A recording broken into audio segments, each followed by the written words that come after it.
Hi everyone, I'm Tracy, and this funny looking guy sitting next to me, you might not recognize him, but yeah, that's Tom. Actually, he decided to not shave, well, because he really had a hard time doing that. And yesterday or day before yesterday was the first time he had a haircut, so at least you get to see him with a haircut. But I'm kind of enjoying his beard. What do you all think? I'm enjoying her gray hair. She's blaming me for it, so of course, I can't really blame her. But I think we decided to do this video because we were both so incredibly taken back by the support that we got from our friends during the time that we've had our challenge with my stroke. And I believed it was time, since so many people had asked, to be able to update you, even though it's been some time, on what's happening, and to be able to share some of our thoughts. I told her just a moment ago, I said, it really, even though some people can consider health issues to be incredibly personal, it really has changed the way I look at things enough, and I felt that it was important enough to be able to share what has once been personal to me. The feeling that I have that my issue has become your issue and has become personal to you. So we thought we would do this video and to be able to share our situation with you, and ultimately end up wishing you guys a Merry Christmas and a Happy New Year. So how do you want to start, babe? Well, I just wanted to say thank you so much to everybody who has reached out to us. The support has been tremendous, and I have to say very humbling. We've had phone calls and letters and people coming and visiting, and we had people bringing meals, and we've had financial help, and I just can't even say enough how thankful and appreciative we are for all of that, and for all of you who have just wanted to let us know that how much you love Tom and care for Tom, and me as well. I know that a lot of you don't see me around because Tom is such a vivacious individual, traveling all over the state, and some of you know that he has other states as well, and I don't often travel with him, so I think some people probably don't even really know that he had a wife, but yes, he has a wife. And we have some wonderful kids and in-laws that we love, and we got to enjoy them coming over for the holidays. And so I apologize. I tried to keep up with updates on the internet with all you guys, because I know it was important for you to know what was going on with Tom. It was really just things kind of spun out of control. I'm not used to taking him everywhere. He's usually pretty independent, and I'm pretty independent, and we kind of meet in the middle, and it works well. And since he can't drive, I've had to kind of adjust my schedule to kind of haul him around. Anyway, he's been going to a lot of PT appointments, which have went, this last week he finally was able to, well, I'll let him tell you about his physical therapy appointments and all of that fun stuff. But I just wanted to tell you guys how much you've touched my heart, for everything that you've done for us, and everything that you've, the friendships and everything. It really is important to me to know that Tom travels, all over, and just to know how much he's really touching everyone. You never know who he's influencing, or how much anybody even really pays attention. But it's really nice to know that you all have really thought a lot of Tom enough to where you would like to reach out to us. So do we start with just a basic overview of what happened, or do we just go into the recovery stage, or what? Well, I know that you were kind of out of it when I sent out emails and updates on you, so they all know kind of the situation. Mm-hmm. But I can kind of tell a little bit of that too. Well, since your version and my version differ. Yeah, his version is much different than my version, obviously. He was kind of out of it those first couple weeks, and especially when he was in the hospital. He wasn't really, he doesn't remember things very well. But just so you know, what really happened was so you have the two carotid arteries and you have the vestibular arteries in your neck. One of the vestibular arteries in his neck tore. Usually that happens from an impact or some kind of accident. Nothing like that happened. And sometimes it does happen as a sudden dissection, and that would have been what his was. It just happened. Only I guess God knows what made that tear. But when it tore, it bled, and of course that caused him to have a stroke, because that went up into the cerebellum part of the brain, which affects the sensories, your eyes, ears, and throat. It didn't affect his mouth, which I'm sure you're all very happy for. Or disappointed. I don't know, right? So he has no filter now, so that could become an issue. Hopefully that comes back. He doesn't, the connection between the filter of his brain and his mouth has not reattached.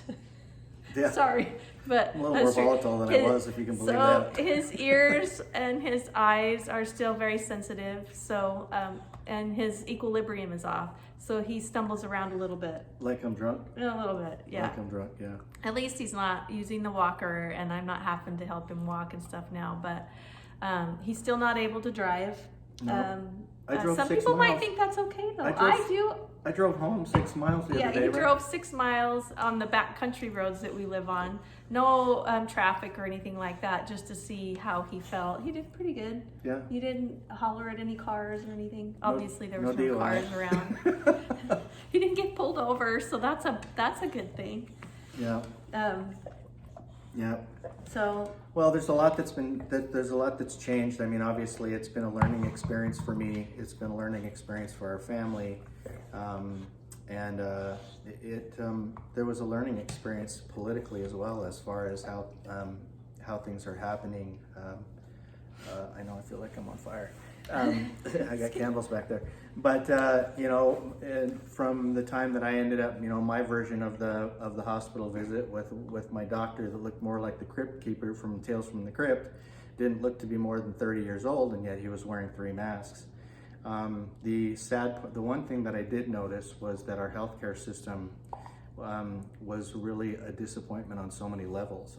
One of them was that I had such a young doctor, and he was wearing 3 masks. So I was wondering why he didn't wear 5 or 6, and of course my filter wasn't working at that point. The other thing that I noticed that was really a bad thing was St. Luke's has something called My Chart. And so My Chart yet publicly allows all of the doctors in the world to be able to adhere to the opinions of one doctor, which is something I'm going to have to deal with on my own. But what I had noticed is that My Chart listed all of the opinions of what the doctor had said. Well, when you go in and you are sedated, or you're under the influence, or you're having cognitive issues, if that's the right word, the doctor will adhere to what you say while you're under this condition and consider it to be truth, which is extremely dangerous. Well, it was true, but there were some things that weren't true. They were asking him a lot of questions. I don't know if this pertains really to what we want to talk about, but they do ask a lot of questions that are very hard to answer, very, historical questions or history stuff, which I guess we would all should know those things anyway. And I would have to add that be sure and have your paperwork ready, power of attorneys, that kind of thing for your spouse. I feel that it's very inhuman to have a spouse or a family member go in and then have to be there alone. Thank the Lord, Tom, they tested him for COVID in the emergency room. He tested negative, so I was able to stay in the room with him as well as in the hospital when they admitted him into the room.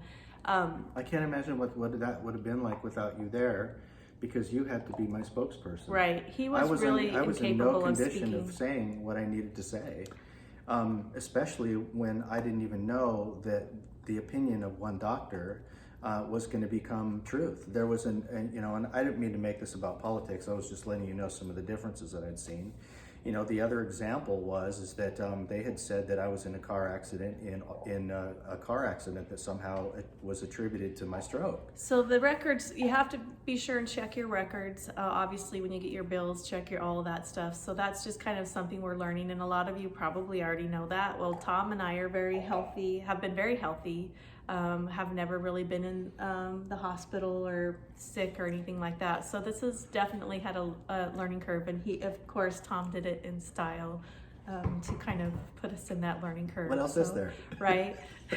So, but we just wanted to get on today and just let you know that hopefully, this has made us think that maybe we will we'll bring back our Christians in government, which some of you may not have known that we did, but in the past at our church we did kind of combined scriptural with political, and we're thinking maybe we'd do a podcast, and we could visit with each other and with you guys if that is something. Who knows? The Lord is in charge here, because we're on uncharted territory for us, and we're just kind of seeing how his condition progresses, what he'll end up being able to do in the future.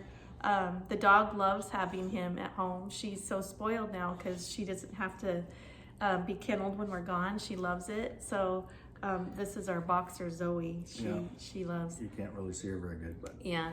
And then, I think that some people might be interested about when they'll be seeing me again and stuff. I just started seeing visitors and taking phone calls. It's still very difficult for me to check emails and text messages because the screen is so sensitive. Oh, his eyes bother him. Yeah, we even got those blue glasses, that are supposed to be for those screens. And I'm improving every day, but it's still very difficult. So if you're trying to reach out to me, I apologize for that. And I hope to be on track here in the next few weeks.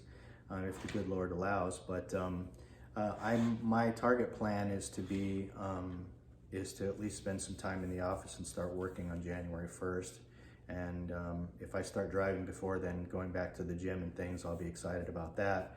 But if I can, it looks like it'll probably be around the first week of February. But I really wanted to be able to. My wife and I she actually felt like doing it too, which was really great. But we really felt like it was important that you guys heard from us about the progress that we've made, some of the trials that we've gone through, the fact that we're still alive, the fact that we're coming back, the fact that I'm actually going to take back my duties that she's been so gracefully taken from me during the time that I needed her to do so. And we really felt like it was important to be able to, not only wish you a Merry Christmas, but hope that you had a great Christmas, that you guys are staying healthy during this time, and that you guys, we know that 2022 is going to be a shakier year than 2021, but it doesn't mean that God can't be involved in our lives, and I can clearly say that He's been involved in ours. I would strongly encourage you, if nothing else, to be able to use this to be able to strengthen your faith by hearing some of the difficulties that others have gone through, and if you want to know more, if you have any more that you want to know about what's been happening or what happened, I really don't know what everybody wants to know. So if there's something that you need to know or would like to know more about, go ahead and just let us know with, getting in touch with us through, I guess the best way is Facebook. Maybe Facebook, because I have been the problem with since he can't read. Well, he can read. Sorry. Since he can't read, it's just that his eyes are very sensitive. So I'm having to kind of read everything for him and go through everything. And he has I don't know how many emails you have. 600. Yeah. No. Well, yeah. Accounts. Text message. He has 3 email accounts. Yeah. And each one of them has anywhere from 400 to 800 emails, and then he gets texts every day. I would say probably around 50 texts a day, and voicemails and Facebook message. And I'm still trying to work and do my thing, and so I've had a really hard time staying caught up. So I actually feel like texts are easier because then I can just quickly text you back. Emails, because of the way he has it set up is totally not the way I would set it up. And I just get lost and it's frustrating. And anyway, so text would be better. You can text Tom. If you have his information, you can just text it through him. Or reach me through Facebook Messenger. That works because it gets directly to me if you don't have my number. So that would be the easiest way. And then maybe just respond to this video wherever it goes. Yeah, because this is very spontaneous. We're not prepped for this, and you know, I'm talking a lot. Maybe that's something new for me because I've had to deal with doing everything for Tom. So bear with us that way. Another blessing, ladies and gentlemen. So I guess, did we say enough? Yeah, I think we said too much. Yeah, 15 minutes is a long time, so that might be a lot for you to listen to us. Yeah. Well, we do have some final words and something I wanted to share with you. And I think that my wife and I, at the count of 3, will help you guys understand what this is in case you can't read it. But I got this most amazing Christmas ornament for Christmas, and I'm going to show it to you. And at the count of 3, we're going to say what it is. Ready? Oh, that's what we're going to do? Yeah. You got to get it close. But look, it says, 1, 2, 3. Let's go, Brandon. God bless you guys. Merry Christmas and Happy New Year. Bye. Bye.